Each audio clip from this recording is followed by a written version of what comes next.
if possible, draw a figure to fit each description, otherwise write it's not possible. 4 points that are collinear. Yeah, that's totally possible.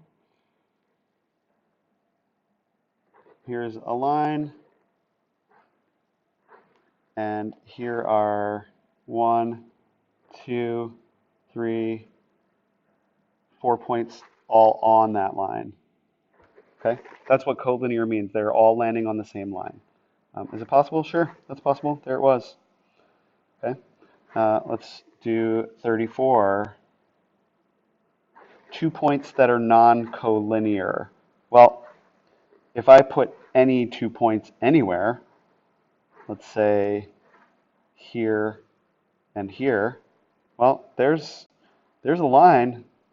I'm going to be able to run through those no matter what, no matter where they are. I'm just going to be able to connect them. And so trying to create 2 points that are non-collinear, that's impossible. That is impossible because there's always a line running through any 2 points. And so I am going to say, erase that, I'm going to say not possible. Not possible to create 2 points that doesn't have a line running through them, some line. Okay? And let's keep going. 35. 3 points that are non-collinear. Let's see. Can I put a point here and a point here? There's a line running through those points, right? Could I put another point that's not falling on that line? So let's first draw that line. Let's say if that line was like that. Is it possible to put some third point somewhere not on the line? Yeah, that's possible. Okay, that's what 35 looks like, 3 points that are non-collinear. And 36, see this, 36.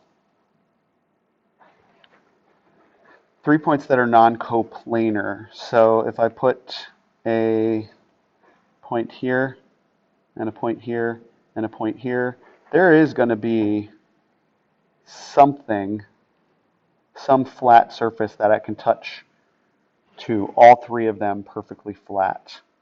And in fact, by definition, it's impossible for you to find 3 points that don't fall on some plane. So to be able to create 3 points that are non-coplanar is not actually possible. Okay, and if you're not sure about that concept, come and check with me and we can do a visual demonstration with some points in a whiteboard.